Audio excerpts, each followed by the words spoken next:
I'm kicking the intro and...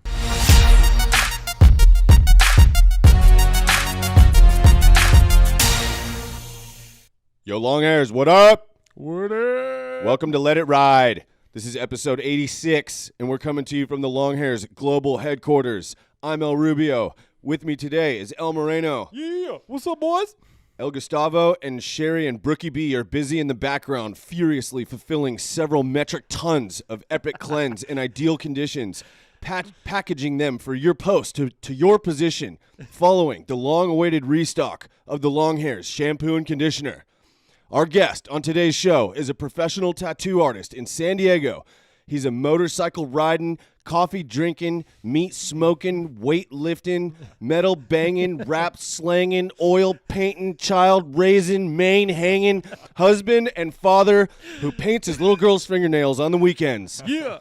A renowned artist in the Southern California and West Coast tattoo communities, he is Alonzo Villa. Yeah, what up, dog? Thanks for having me, boys. Dude, you are letting it ride. Yeah, Welcome to man. the show, man. Glad to have you here. Thank you for inviting me. Yeah, man, thanks for coming in. So let's just get right into it. Let's just start off with the profession, fascinating profession. We had one of your colleagues in a few months ago, Matt. Matty I know you Ice. guys are, you guys are homies, good boys. But so you've been at it a little bit longer than him. Yep. You've been in the game since 2008. Is that correct? Yeah, something like that. And that's in San Diego here. And My whole career has been here in San Diego. okay, so kind of walk us through, what it's been like working in and becoming and forming into the tattoo artist you have over the years. I would say it's a little bit easier being a local, getting Okay. into it, just because you have essentially a clientele base, like going to high school with people and middle school, depending on how far it backtracks. Yeah. You have people ready to go from the get-go of like, cheap tattoos, free tattoos, I'm in. I don't care what it is, like just run it. Yeah. And then it just kind of developed from there. So I was lucky enough to have essentially a clientele base of people that were hungry to get tattooed right from the jump. So from there, it was the hardest part was getting the apprenticeship. Yeah. And that was a long road traveled of rejection of, I kind of went about it the wrong way, which was going to different shops asking to see if they wanted an apprentice. And it was just kind of like, beat feet, get out of here. Really? Until No I found- thanks. Yeah, exactly. A lot of no thank yous. So yeah, Matt. Lightly and nicely put, it was get out. Okay. And then I eventually kind of right place at the right time found my mentor, Sierra, who was able to take me in. Yeah. Yeah. I've been Now- doing it for 12 years now. something Okay. like that, if you want to subtract it. So it's pretty rad that we've had two apprentices of Sierra's on the show. Yeah. And, Matt kind of told us about his experience and stuff. But so what was it like for you because that's the big step, right? When you Right. become the apprentice, you're really committing to this lifestyle. Yeah. I mean, maybe you still have an out because you're an apprentice. If I guess you could quit, but that's like, this is the make or break it Yeah. kind of point to become a legit pro, right? Yeah, absolutely. I think my defining moment was even before I started tattooing, which was I knew a guy who I was going to community college with. He had gotten an apprenticeship, and at one point he was tattooing me, and he let me tattoo myself. And when I picked up that machine, I started tattooing. I was like, yep, this is it. Okay. Like, this is what I want to do. But it's amazing. It's really, really hard. Yeah. Especially because your mind is wanting to do things that your hand necessarily can't translate to. So there's definitely a little bit of a struggle at first getting into it. Yeah. Yeah, it Yeah. was tough.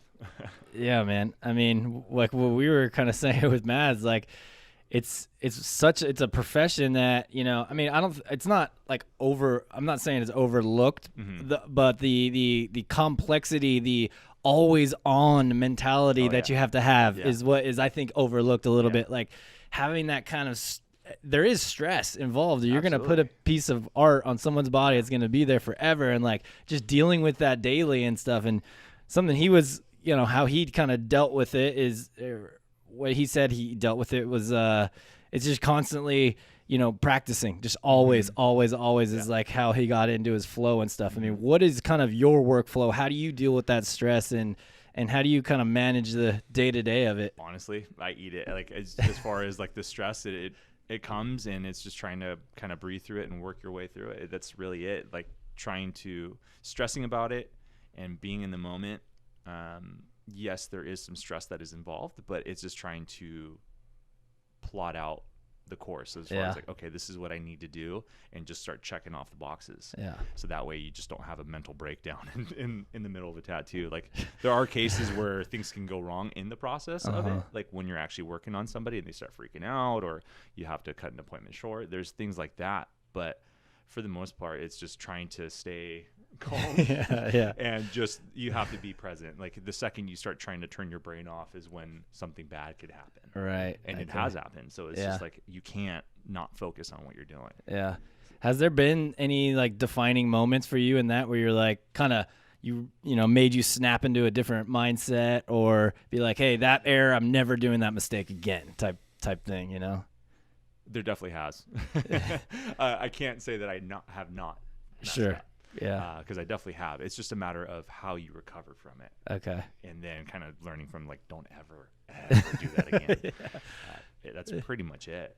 Okay. Lesson learned. Yeah, lesson learned. Check it off, and it's like, all right, just move on. Don't dwell on it too much, and just fix it.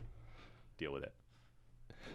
So you started, I read just a little bit on an interview that had been published about you previously, that you were educating in graphic design for a little bit. You're very much into oil painting, but you kind of felt that the tattoo industry was just pulling you stronger than any of those other. But you still do quite a bit of oil painting. I have. And some graphic design, looking at our recent our sweet pins. That actually, so those were done on Procreate. So I was able to just kind of hand draw that stuff, and then my amazing wife was able to kind of fine tune it through Illustrator, and then they sent it off to the company to get it done. But she's more of now she's taken over, and she's become more of the tech savvy person, because she's a photographer and graphic designer, web designer, all that stuff. So she's the pro in that. So I just hand it off to her. Great. Because there's times I start working on it and I just want to take my computer and throw it. Yeah. So I do enough to be able to get by with, collaging things together for tattoos, and either that or some type of banner, things like that. I can generally get away with. Anything that's more complex, I'd rather hand it off to somebody else that knows what they're doing and call it good. Yeah. Great. Speaking to your style a little bit, on your website, which is alonzovilla.com, you specialize in illustrative realism, portraits, pop culture. Want you to tell us a little bit more about your style, but when you start, like when you first, you don't have a style when you start, right? You kind of have to grow into your style through experience. And how have you come to this point where these are some of your favorite types of tattoos? I think from the start, I was really interested in Japanese. And then from there, I was kind of learning a little bit of that. And I didn't really necessarily have someone who was like traditional Japanese, just because, like, for me, I wanted to learn every like inch of it and know the meanings of things. And I didn't necessarily have anyone that I could fall on to be able to tell me like, hey, that like this needs to go this way because of this, or this this image can't be above this image. So there's certain things like that I wanted to be able to follow the rules with, and I wasn't able to do so. So then I started kind of branching out just to see what there was. And of course, when you're an apprentice and just a walk-in artist, you're taking on a lot of things, and it's anything and everything. Right. It's yes, let's do it. Yeah, Anything you can. So long as it's kind of within your wheelhouse. If it's outside of that, you have to kind of disclaim like, hey, I don't really do that this often. If you're still down, like, let's do it. Which then you're able to kind of get a little bit more experience out of. But I took a seminar where it was like photorealism stuff, and that was starting to kind of get traction. And then once I did that seminar, I came home and I started tattooing a little bit more of that realism. I was like, oh shit, okay, like this is great. Like, I like doing it. But then the fine tuning of it was just years of seeing people, being here in San Diego, being at the beach, like getting just beat to hell as far as their tattoos, and coming back, and it's just charred. So it's like you have things that a lot of this photorealism has a lot of white to it, and so anything that has a white base will get damaged if it's out in the sun long enough. So it'll turn brown or tan. Yeah. So then it's like you take this beautiful master painting and you stick it outside in the sun. What's going to happen to it? Right. It's going to be ruined. not going to look good. Yeah. So then it's like just over the years kind of modifying it and seeing, okay, like I know I should put a black outline around certain things just for longevity's sake, just to make things, even though they do get a little bit more dull, it looks a bit brighter because you have that dark to contrast. Then it started kind of melding with the pop culture stuff of like, let's take Estelle Getty from Golden Girls and put her on Mary's body. Yes. And then I just did one recently where it's like The Rambo, right? Rambo. I was Dude, just about to say that. yeah, I got to pull That's that so one good. up. His dog's good. name is Rambo, and it's funny Look because at this, Rambo yeah. is female, and then we stuck him on Sylvester Stallone with the M60. It's great. so nailed. Are you pulling up some of his work? Yeah, I just cut. I'm showing it on the screen here. Dude, yeah. that was great. Yeah. I just saw that one. And then even like the Stormtrooper Buddha, the work that I like to do is it's like I'm almost laughing the entire time. It's fun. Yeah. Yes, it is still stressful because I'm trying to nail that look. So there's stress in that, but at the same time, it brings me so much joy to do it, and the client is just absolutely stoked on it, especially when like they're showing it off, and it's a bit vain, because there you go to show it off, and everybody's just like, "Oh my God!" Yeah. So that's what like we look for that, and then also it's kind of raises a question, not just like, "Oh, cool, Talking koi. piece. Yeah. Oh, cool, Sure. you have a butterfly." Yeah. Not to hate on those, but it's like if it engages in a conversation, that's what kind of I like to get going. You have the Terminator on your shoulder. Exactly. I saw that one was dope. Oh, the T. Yeah. Yeah. Yeah. And it's got I think we did I think it was just a random skyline. I think it was either that one or I did one of the show The Arrow. We did the San Diego skyline underneath him where it's like the city's burning. Sick. Oh, nice. So we kind of threw in a little bit of San Diego into it. Yeah, hell yeah. That's rad. What are some other like cool pop culture ones that you can recall? Oh my goodness.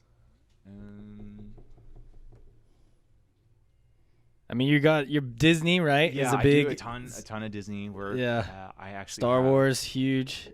a lot of Star Wars. I have Oh, Woody, the Disney one. This is phenomenal. I have a lot of that stuff going. I actually have a more of a stylized Golden Girls piece that I'm working on currently. No way. And then I'm pretty excited about this just because it's hilarious. It's from Bob's Burgers. She wanted to get Ursula. Okay. When I was looking at the tattoo that she already had, she had Tina Belcher as Ariel from The Mermaid. Yeah. So we're doing Ursula, but it's going to be what's her name? Tammy. Okay, It's from Tina's the arch burgers. nemesis, yeah, from Bob's Burgers. So we're because she already has that big, thick, like mini eyeshadow. Yeah. In the cartoon, so it works perfect for Ursula. So we're gonna do something like that. Dude, that's You're cool. pretty- So those kind of mashups, I guess, if for lack. Who's this? That is my friend Gary's grandparents. Okay, so this is like a personal. Mhm, Okay, mhm. I didn't know if it was like John Dillinger or something. no. It's got that old classic feel to it. No, those are great too, just because they're any photograph that's like from 40s to 60s in that time frame, they're just dramatic in lighting. They're unedited.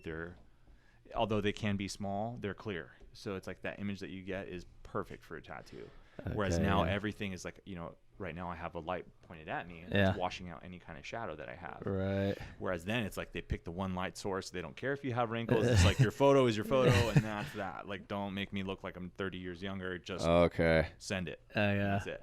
So when they come in with these photos, they're amazing because they're ready to go. I don't have to alter them in any way. I don't have to bump the contrast or saturate more or less or try to create a nostril for them that they didn't have in the photo. So stuff like that. Yeah. Nice. Now, do you prefer the black, like those kind of that style, or the really depth color and? I enjoy doing both, but it's a bit of an interview process with my clients just because of the effects of color versus black and gray, depending on what they do. Okay. So if they're out in the sun a lot, if they like to work out, or if they just are working out in the sun and they're visibly tan, I'm like, I'm doing black and gray, or not unless you have a spot on you that is bright white. And it's more or less just the longevity's sake, because it can look really good when I'm done with it, but the second they walk out, if they're just going back to old habits of being out in the sun, it's boom, done. And it's just charred, and it looks terrible. Oh, yeah. And that's not the reflection that you want on your and your there's work. the reputation to carry of, like, that this is the work. Yeah. So when somebody else looks at it, like, Yeah. what happened? You don't want them to say that. Right. Like, I don't know. It's just, my artist did something, and now it looks Oh, like no, this. It's like, yeah, no, now you they were out put in the it on sun you. for an entire day, and you really baked it there, bud. Yeah, that makes a lot of sense of like being just kind of picky with your clients, right? Yeah. So you get to a certain point at your career, maybe you could speak on like when you kind of know, maybe when your demand is high enough where you could turning people away, I guess. Yeah, I think there's that. You get a high enough demand, and then once you start kind of catering to a certain style, like for me, it got to the point where I was getting some certain requests that it was a bit outside my realm. Okay. I can do it. Yes, I can replicate whatever they're bringing me in. However, if there's somebody else out there that can do a way better job, I'm going to refer them to them. Yeah. Just because I know they're going to give them the best tattoo possible in that style. Yeah. And then just kind of outsource stuff. It's like, well, go talk to my buddy here, go talk to this person there. Cool. If you want to do this, what I do, that's awesome. Like, let's do that. Yeah. And then go from there. Now, when you bring a client on, are you looking for like a long-term relationship? Like, would you like to do 2-3 pieces, or does a one-off still cool with you two? Like, how does that work for you? It just depends on the person and their motive. Like, some people want to come in and they just want to get like a 1 to 2 sitting tattoo, and that's it, and walk away. And they might have collected other tattoos from other people, or some people are just like, I'm in it, let's do it. Like, let's start off with a sleeve, and then let's go from there. Let's start off with this piece, and then we're gonna turn this into a back, or something like that. Like, I have one client right now that I did one tattoo on one side of her ribs, and now we're doing the opposite. So it's taking up the majority of her ribs, and now it's going to go run down onto her hip and further down. And now it's just kind of, some people, it just needs that little like push to kind of get the gears going, and they're fully committed. Dude, but that's I'm okay rad. with, there's the short-term gratification of just like one and done. If it takes me 6 hours to do it, great. It doesn't matter. It's just like, this is done, photo, done, let's do it. Yeah. Whereas there's other times where it can stretch on a little bit, and it's trying to keep that same consistency and motivation through a piece that is maybe 8 sessions. Yeah. Knowing that there's the end goal in mind. And once you get there, it's amazing. It's awesome, because you're like, awesome, that's done. Let's move on. But it's just trying to kind of stick with it and keep that consistency and that drive and that energy throughout the entire thing. Yeah. And it's a matter of keeping the client motivated too. Especially, it's like, well, here's another session of just shading over the same thing. Well, what did we do exactly? I can tell what we did, but they necessarily can't, because they're either bleeding or they just, to them, it looks the same until it's healed, and they're like, oh, I see what you did. And that was the one big thing that I learned from my previous shop, is kind of taking that extra step of adding a different either tone on top of all the colors that you've done, or even your black and gray to give it a little extra depth, makes a huge difference. Okay. To where it turns a really good tattoo into a interstellar looking thing. Yeah. That's the one big thing that blew my mind. So it's like a polish kind of pass that you take. Yeah. Okay. So just putting that like finishing touch on it makes it like that much more intense. Totally. And you're always kind of compelled to do that, because it's a lifetime type of work. You Yeah. always want to give it like your most polished, finished effort. You mentioned you've worked for a number of awesome shops in San Diego, but now you have your own shop with a couple of partners. It's Cloak and Lantern. Yes. Tell us a little bit about your shop. And that's what these pins This are. is a private. That's just because we So showed these we're earlier. a private studio. I have 2 other partners. His name is Kevin Dickinson and Natasha Dickinson. They're obviously husband and wife.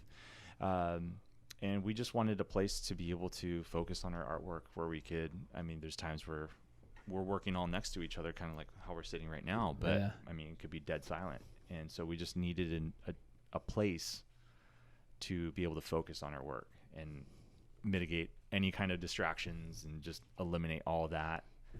So it's been really nice to have that shared quiet space. So we know when we can BS, and we know when it's time to just like zip it and get to work. Focus in. Yeah, exactly. Yeah. One, I use the word shop. It's a private studio, so you don't have walk-ins, which Correct. is there's good and pros and cons to having walk-ins. Obviously, more clientele visibility, but not having them means you can really focus on whatever you're doing in a given day, whether you're with a client or preparing for a client or whatever you're doing.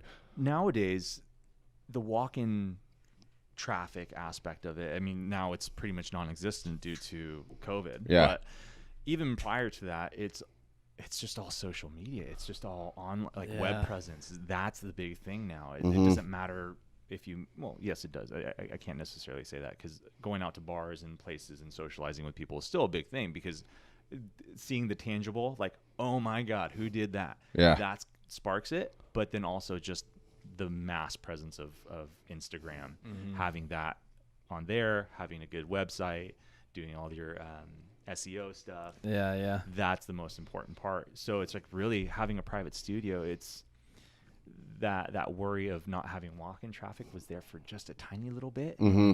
But really, when you got down to it, like breaking down, like, where is my traffic coming from? It's like, it's from Google search, my website, and through Instagram. Yeah. It's not really a whole lot of people walking in, like flipping through books and like, I like It's your this DMs guy. now, huh? Yeah. It's like all your DMs. Which even that in itself is like trying to deal with Facebook, DM, Oh, email. man. Like, oh God, it was a nightmare. That's interesting, especially with COVID. I wonder if more artists are going to kind of take that approach of like getting a small little secluded I space feel my instead friends of have being already in a done shop. that, to where it's, I mean, the owner, although whether they be for it or against it, everything going on, it's still a liability for them. Like, there's a shop here in San Diego that got hit with a $10,000 fine for being open during that time when we were supposed to be closed. Gosh dang. Yeah. So that's heavy. So It whether could take they you out. are 10 grand, for like, it or against it, it's like, well, with insurance, so like, if somebody claims that they got COVID from your place of business, you could be screwed. Totally. So then they're just like, you know what, we got to shut down, and everybody has to do what they got to do, whether they're tattooing at houses or they're just not tattooing at all. Yeah. It's heavy. It's almost just not worth the risk. Exactly. Yeah. Well, that's, And even outside of COVID, even slip and fall, or there's lots of other liability that comes with a shop. Yeah. Even outside of the whole coronavirus thing. Yeah. Having a place, then you got rent, and there's just a lot to consider going into it. Yeah, especially when people are very like lawsuit happy.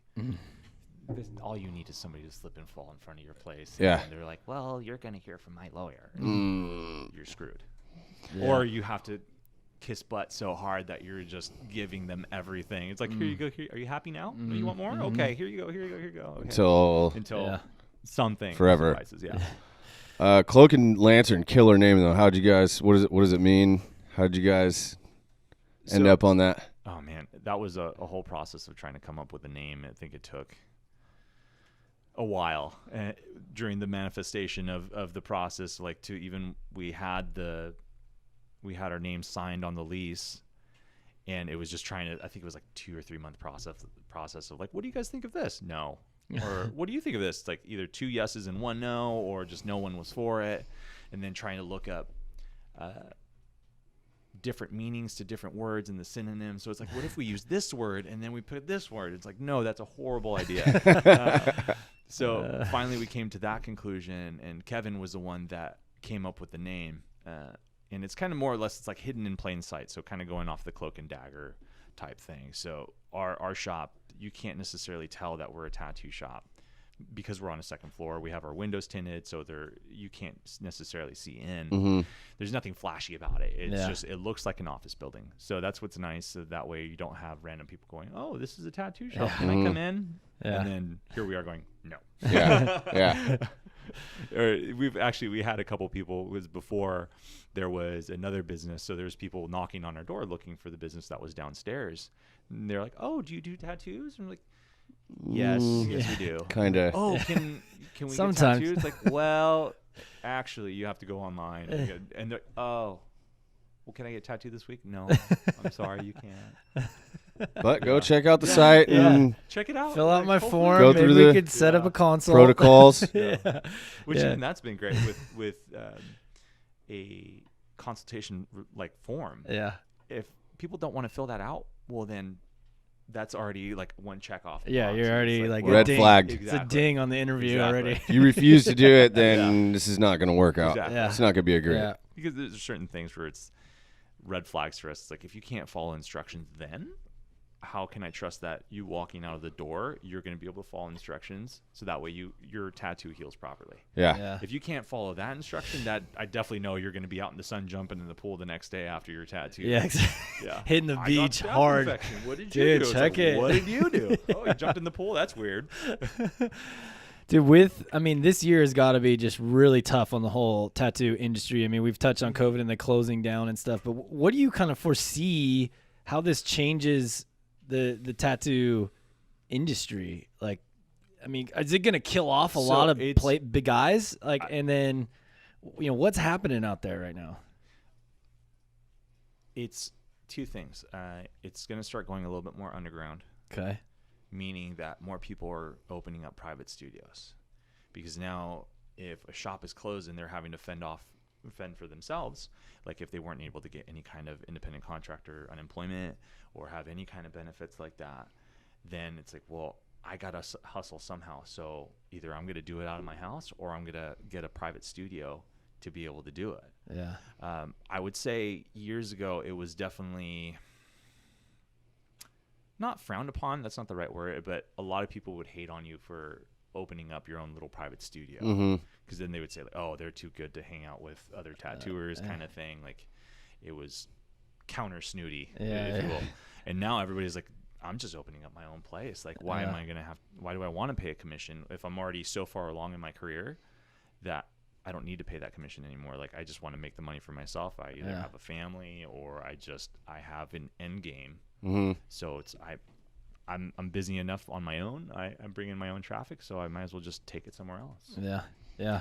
And that's the security aspect of your career choice, right? I mean, especially coming up. I'm sure with you 12 years in the game, you've able to save, you got you probably got health insurance, I'd hope, and stuff. But like, as a new guy, I mean, it's got to be so rough. And even when I started, I was like, holy crap, like, this is it. Yeah.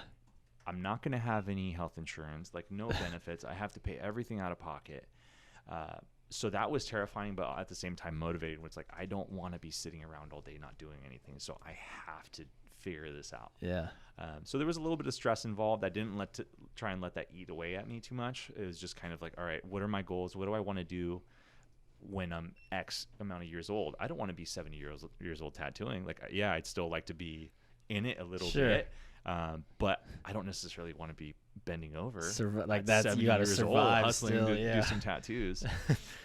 But for me, like, fortunate enough to have my wife who has a really good job. So I'm piggybacking off of her insurance. And then in terms of saving money, like, I lucked out because now I've kind of flipped things around, whereas my early 20s, I was in that mindset of like, I'm making my money, I'm working hard, like, I'm just gonna spend it. Yeah. And then it got to the point where I was like, I need to stop doing that, and now I'm in debt. So we had a nice little chunk of change set aside, and then the lockdown happened. So I was like, okay, well, I had this cushion, and we were originally gonna pay off debt. And it's like, well, now we have this as a fallback, so that way we're okay. We can still pay our rent, like, we can still just kind of relax for a little bit. So that was nice. But a lot of tattooers, we're not in that situation. They're not in that mindset. And I think that's an important thing to talk about, is like, dude, like, I know you think that you're live fast, die young kind of thing. But you got to save some money. Put like a little bit of money aside every tattoo that you do, or every week or something. So that way you have a cushion, and you're not like, the second you stop tattooing, it's like, well, I'm broke. Right. Yeah. But you tattoo 7 days a week, 10 hours a day. Like, how are you broke? Yeah. Well, I go straight to the bar. I do this. I eat takeout. I'm buying a bunch of random crap that I don't need. Got Which super nice new cars or something. Exactly, yeah. They're flaunting all this stuff. It's like, well, you're broke, dude. Like, and you're eating a cup of noodles every day. Like, what are you doing? Not where you want to be. So going back to the original question, I think that it might weed out some people, and then it'll intensify others. It's like, I got to hit it hard. Like, if I really, really want to do this, I kind of strengthen their game, their pursuit in the career. That's awesome. But even now, I know with tattoo shops that have that walk-in status, so what ends up happening is you have the shop owner, whether they tattoo or not, their employees are technically independent contractors. Right. Well, now they passed a bill to where independent contractors have to be doing something completely different from the business. AB5. Yeah. Yeah. So that's screwing with a lot of shop owners, which means that That kills the shop. tumultuous. independent contractors for tattooers, they're now employees. So they need to have benefits and they need to have some form of hourly or salary. So that screws with a lot of people. Yeah, that's tough. I've even heard rumor of certain shops where it's like hearing the hourly rate is like, holy crap, you're doing for so little. And then it's like, well, how much are you charging for your tattoos now? Or I don't know how the whole process is going to be, but that's the most terrifying thing. So we're looking at it now going like, we got out at the right time. Yeah, so it's like, we're just on our own. We're doing our own thing independently and we don't have to pay a commission. Right. So we're just completely on our own. Yeah. Do you want one of those? I'm okay. Thank you. Dude, definitely just a big time of change, and especially for your guys' industry, really kind of fascinating to hear your whole outlook. And I think it's awesome that you kind of want to preach to the younger guys too, coming up, like being smart with your money. Hey, here's like kind of what you guys should be really thinking about. I think that's great. Is there like programs out there for your industry, or is that kind of weird or what? Like that, I could see that being something cool that you could start instead of being a mentor for just the art itself, being a mentor for this is how you run a tattoo business. The hardest part about that is trying to get people on board. If they're not like-minded or wanting the change, they're not going to be accepting of the change, where they're very, very skeptical. It's like, who's this clown trying to take my money? Right. And then it's also them being a bit more legitimate, where I can't necessarily speak for everyone, but most of the tattooers I used to work with were cash only, and they didn't do anything on the books. Like they want to just completely try and fly under the radar. Whereas now it's like you kind of need to claim something in order, if you want to rent a house or rent an apartment or you want to buy a car or whatever, like you need to have some form of backup. And most guys are like, no, I'm not doing my taxes cash only. It is what it is. Yeah. So I guess it's just a matter of reaching out to the people that want to hear it and grabbing those. But I started out with one of my old coworkers, Mateo. He had brought in his financial advisor, and so he talked to a few of us, and that kind of just got the ball rolling. Oh, that's like, cool. I need to figure out what to do. Like, what's my end game retirement plan? Like, how much do I need to start setting aside a month? Like, all those things. Like, I need to clear this away so that way I can have a good presence. Like, start the whole like investing stuff, and that I don't know too much about, but and then there's also like signing up for disability and then my life insurance.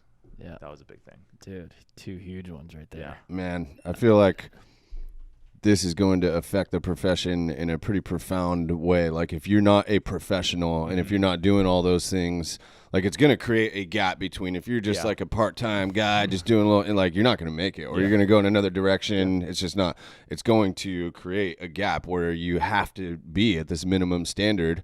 So maybe a byproduct is there's going to be more professional artists instead of just street guys. Like the street guys aren't going to survive through this much longer. And I just say street guys, like we call them like kitchen magicians or scratchers. Okay. The dudes that are doing it out of their house that are illegitimate, we just refer to them as scratchers. But honestly, I can't hate on them just because there's been out of them have come out some really good artists. Yeah, so they started from that point and they worked their way up. But those were hustlers. They were hungry. Like they wanted to do it, and like it's this or death. Like that is it. And so they chose that path. Whereas some guys are like, they like tattooing because they like the hustle and they want to make some money, but that's it. And I mean, there's professionals out there that are like that too, and that's the one thing that I hate dearly about the industry is that there's people that are just trying to squeeze every penny out of people. But those guys will either continue doing what they're doing or they'll fizzle out a little bit. And not to mention too, the medical supplies have gone up. So so your cost, everything.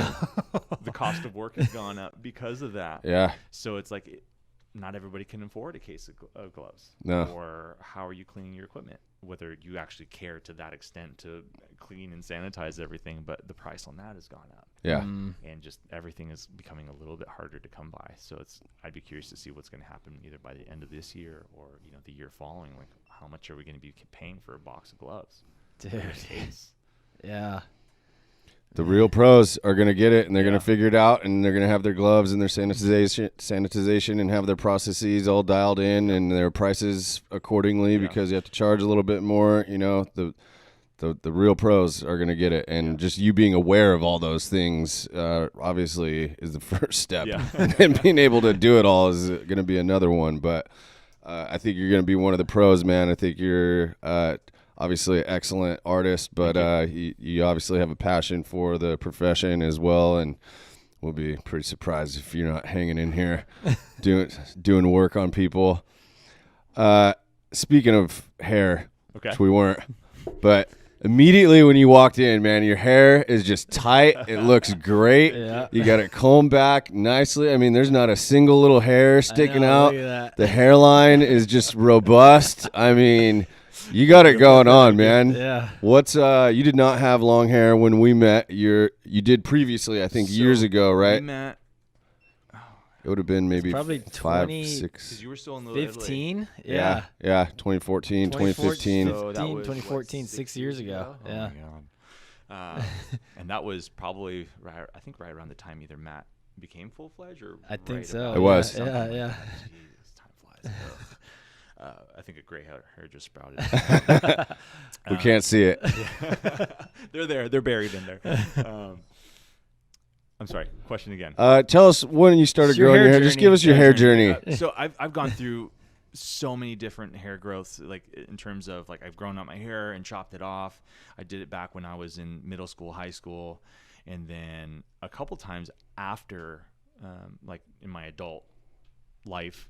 And at one point, I think when you guys met me, I had started growing out my hair, but I think the one thing that kind of pulled me away from it is I was also about 70, 75 pounds heavier. So that, like me being unhealthy, having the long hair, and just I looked like a mess and I felt like a mess. And the one day I decided I was at the point where my ponytail, like it needed help, so I needed to put clips in the back. Yeah. And there was just one day that I just didn't have the time to mess with it, so I was like, screw it, I'm wearing my hair down. And for me, I know it's funny because I have long hair, but I hate when my hair touches the back of my neck. Especially right now, it's collected all at the neck. Like if it was past it, I'd be fine. But right now, it drives me insane. Like I'm like holding clippers in my hand. Like, don't do it. But at that point, I was like, you know what? Screw it. I'm running late. I'm going to wear my hair down. And that day, like, broke me because I could feel the heat collecting in my head. Yeah. And I was like, I'm done. You're trying to work. It's probably in your eyes and everything. So then eventually, like, years later, now I'm minus that 75 pounds. And my daughter was like, grow out your hair again. I was like, okay, well, I'm doing it. And I just needed that little extra drive to do it again. So I was like, okay, all the right factors are in place. So I'm just going to do it and go for it and see how long I can get it and go from there. Dude, my original intent was to grow it out long enough that I could cut it and donate it. Yeah. But I thought it was always from the ponytail back. I didn't know that you could do the Coolio and then cut it like that. Yeah. So I was like, oh, I wasted that hair because it would have been at that point. So I was so bummed that I could have done it. But hey, you got another Still chance. can. Yeah, still can. Yeah. Still can. Dude, we got to touch on the 75 pounds, man. That's a huge transformation, and what a cool journey like to go through with that. I mean, what was your drive to get into fitness and then, I mean, but not just like kind of lose a couple and, you know, be okay. I mean, you busted ass, dude. Massive Like, lifestyle change. Yeah. That is the culmination of being out of breath, walking up a few steps to doing the truffle shuffle when I was brushing my teeth. Like that was super defeating. Like everything was shaking when I was going to brush my teeth.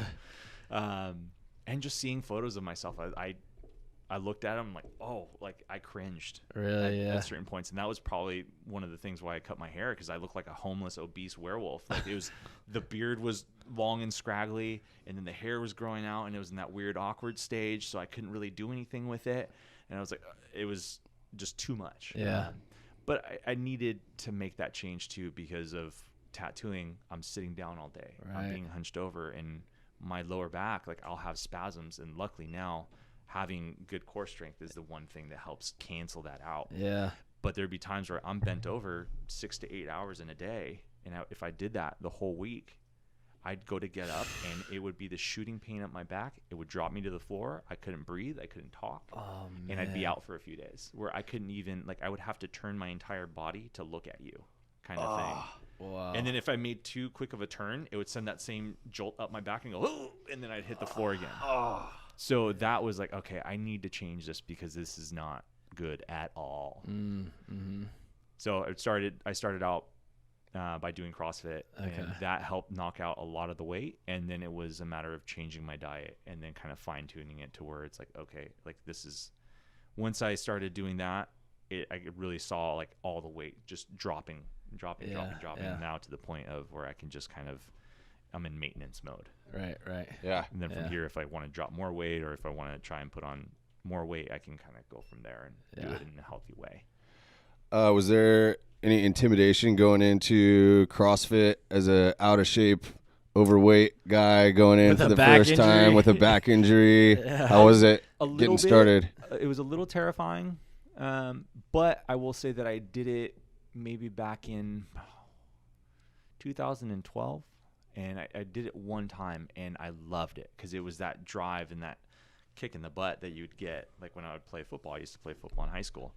And I had kind of longed for that kind of like intensity. A coach pushing you kind of thing, And so I did it one time with my brother and sister-in-law up in Modesto, and I was like, I kind of kicked myself in the butt for not doing it since then. But I started it. I was like, all right, I'm going to do it. I was actually running for a while. I was like, okay, I need to lose weight, so I'm going to start running. And all that was doing was building endurance, and it wasn't doing any kind of like fat loss. It just kept my like motor for long distance good, but that was pretty much it. So once I did that, gotta build the muscle. Yeah. So I already had a little bit of knowledge in terms of weightlifting, like correct form in certain scenarios from football, deadlifting and all that other stuff. But it was just a matter of now we're doing Olympic lifting. So then it was that getting into that stuff was really, really fun for me. But it was definitely scary. Like I couldn't get up a rope to save my life when I first started, and that was like that for my almost entire life. I didn't know how to climb a rope until I started doing it, and I started dropping the weight. I was like, oh crap, who knew? 15 feet, holy shit, don't fall. But yeah, it was a little intimidating at first, but a lot of the people, I will say it's kind of culty, you know, but everybody kind of welcomes you with open arms, where it's like, hey, we were there at some point too. Like whether I might have been heavier than you are, or I might have been a little overweight, but we've all been there. So it's like everybody's there to kind of help push you and drive you to share like the same end goal. Even if they finish before you or you've finished before them, like everybody's striving to the same thing. As long as you keep showing up. Exactly. That's all that matters. Yeah.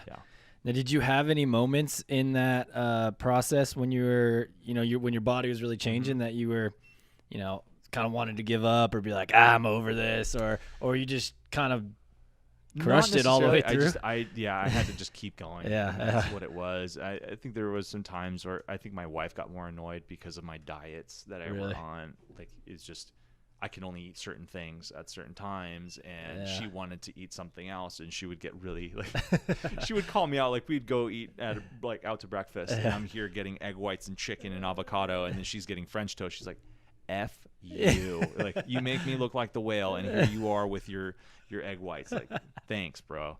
You can just have a donut. Or I'm sorry. Just break it today. I think the hardest part, though, when I first started out, was I was going at 6 a.m, which for me is just hard. So getting up at 5:30-ish, there's times where it's like I would go to bed before with my gym clothes on. Okay. So that way, if I got up at 5:50, I'm rolling out of bed. just warm up run. Tires, right? Yeah, go straight to the gym. So that was a little bit more of a struggle. Okay. Is doing it super early in the morning, and then it just kind of became routine. Yeah. And then I actually ended up changing it around to where I go in at 9. Or I used to go in at 9. Okay. So that way my brain was just a little bit more awake. Yeah.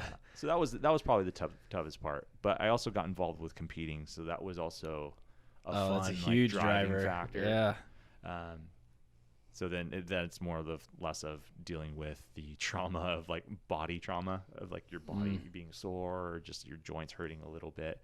But it was fun, a lot of fun. Hell yeah! And now with the shape that you're in, I mean, has this overall helped your tattooing too? I mean, because you had mentioned the core strength, you don't have maybe the back pain and stuff. Is there any other benefits that it's brought to you in career-wise? I think it's just more mental focus. Yeah. Because knowing that, I mean, you can put yourself through the ringer with these crazy exercises. It's like if you can survive that, then and you still keep that drive, that intensity, like it's just a matter of carrying that same thing over to your tattoos and not being distracted, just kind of staying focused and keep your eyes down and get to work. Nice. So it definitely helps. Yeah.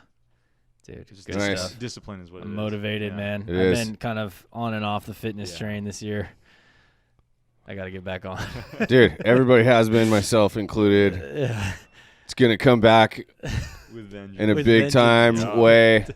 And It's crazy though with all the gym equipment that was people were insane. They're sharks and thieves for. They're hiking still it up. doing Like, it, dude. I mean, yeah. good for them for making money, but at the same time, it's like you have a rower that normally costs like $900. I've seen them for like $3,200. Yeah. It's like, are you kidding me?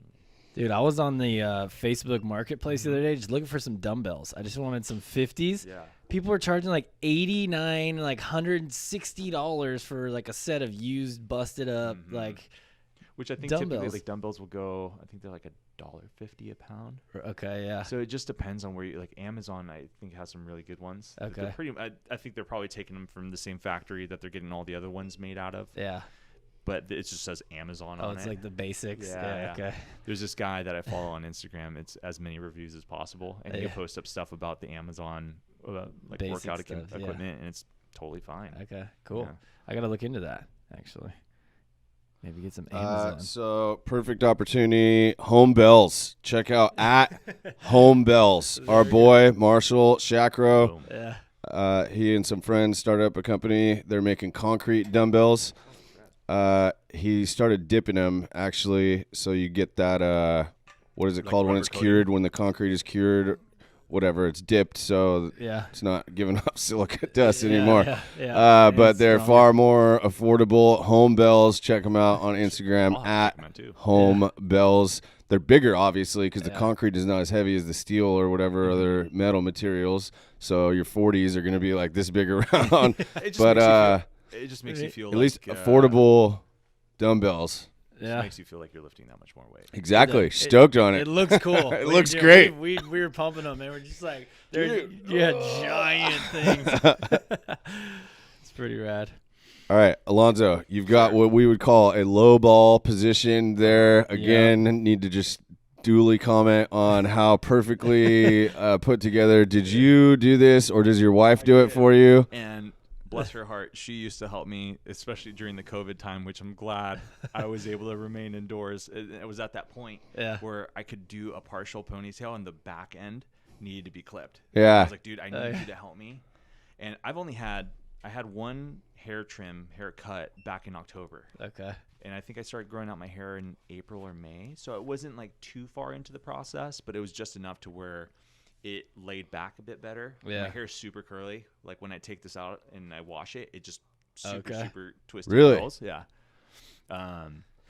You look like you have like hair similar to Gus's actually, but then No, it's super curl. curly. Yeah, Yeah. super curls. Interesting. What do you have product in there to keep it down? And So I've been using it's a beard oil, Honest Amish, I think it is. I've heard It's of like them. like a what is it? A beard wax. or Beard something oil, like beard that. conditioner. Yeah. So it's Yeah. a leave-in conditioner. Yeah. And it's kind of a tamer to kind of keep all the wild scragglies in Okay. check. So I've just been using that just because it says leave-in conditioner and Yeah, it's got yeah. a few things that are good. So I've just been using that. But before it was like I had to douse my hair in hairspray and just to kind of keep it locked Yeah, in. yeah. And then of course, like when I was working out, I'd use the what is it called, the Karate Kid head. Oh yeah, the head wraps, the Yeah. flow The life. Flow Life. Flow Yeah. Life, I would use that, and that was my saving grace because it would keep everything intact. Sweet. If not, I'd go to bend over to pick up the barbell, and then hair would flop forward. Yeah.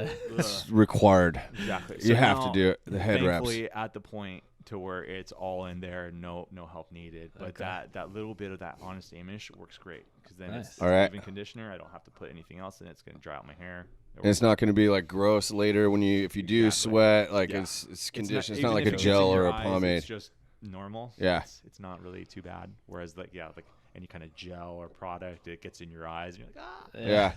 Dude, you picked up a few head wraps. I don't know, a month ago or so. How'd those work out for you? They're great. I love them. Okay. I use them every time I work out, which is awesome. Like 4 or 5 times a week. Yeah, killer.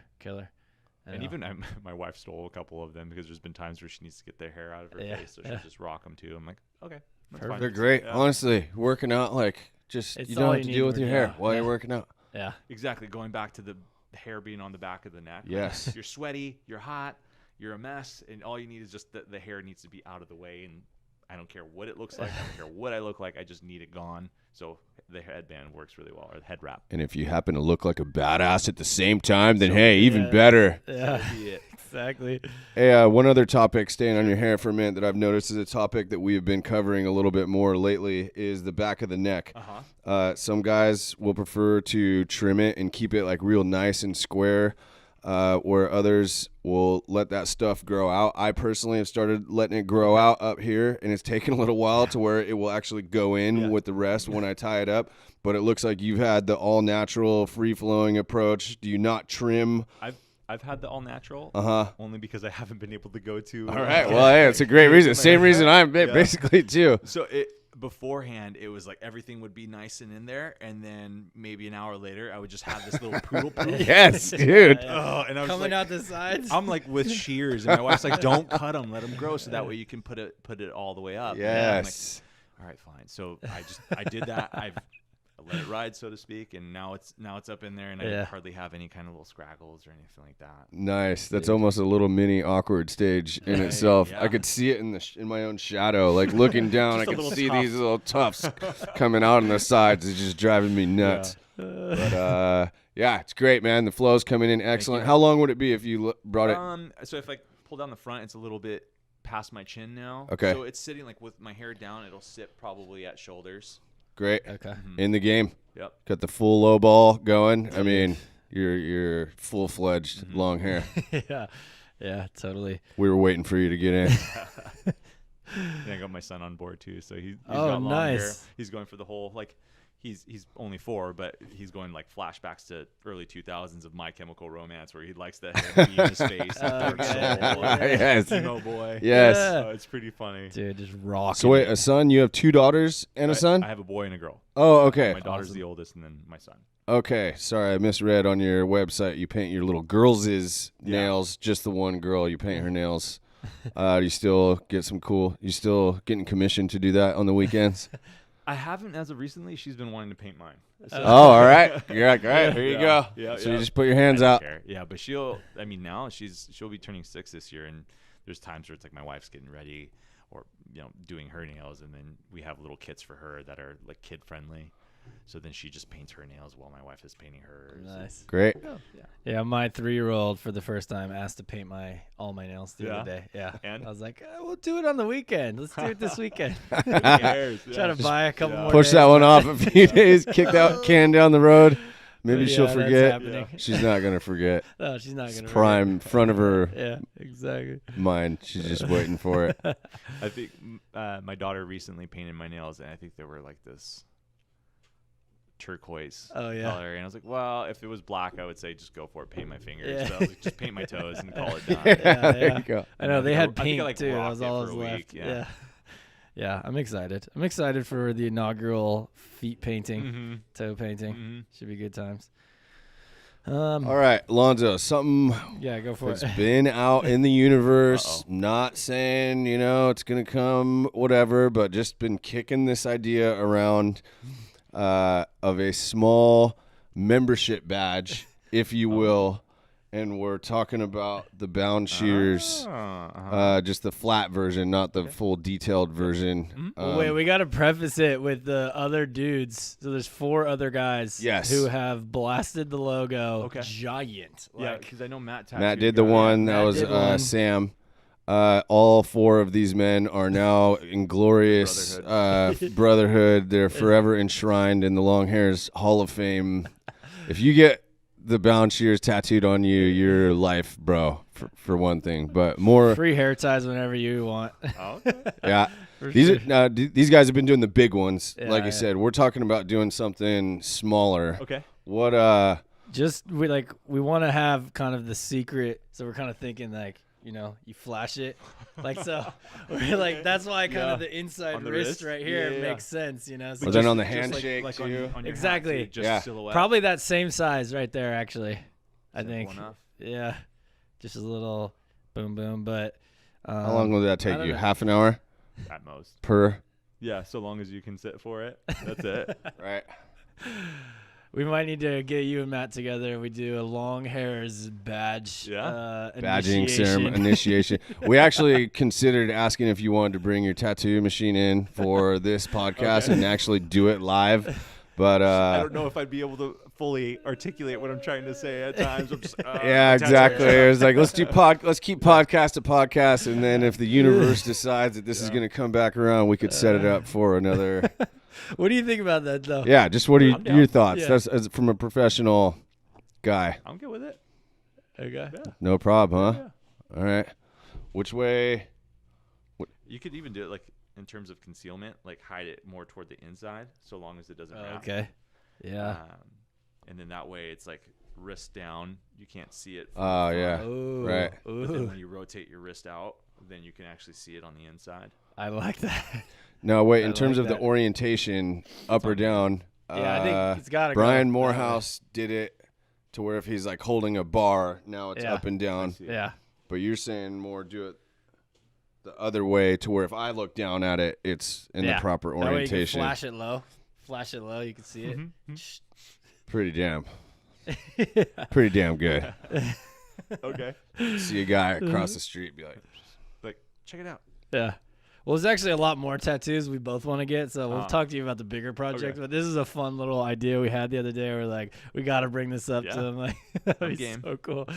another shout out to the lifetime Longhairs Hall of Fame members who have the Bound Shears emblazoned on their bodies, in some cases 12 inches high and know. perfect HD. That big. Dude, 12. Maybe not yeah, that big, but both I'll bet. the forearm guys went from here to here. Oh, dang. So the whole thing. Wow. Yeah. And I think Sam's maybe not 12 inches, but it's every bit of 9 or 10. Yeah. Like that's the one that Matt did Yeah. on It the looked pretty guy's big. shoulder. Yeah. I mean, that's good. It's close to 12 inches. I mean, that's a good size no matter who you are.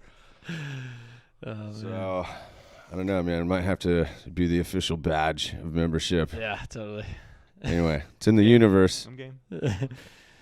All right. Gravitational pull. Dude, let's kind of hear about some of the places people can find you. That's already been an hour here. We're up at our time here.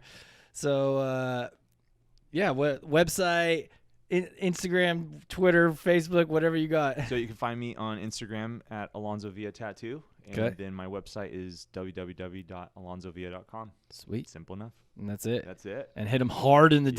DMs, guys. But remember, DMs. fill out that form. You got to fill out the form on the website, or you're just immediately cut. So That's the way. There's a process. There's an established protocol. This is how we do things. And if Follow you the try to protocol. circumvent the procedure, then you're going to get left on the outside looking in. Yeah, exactly. All right, man. Well, anything else you guys want to add, or I No. mean, I feel like am I cutting us off too quick here? I'm just trying to stick on our time.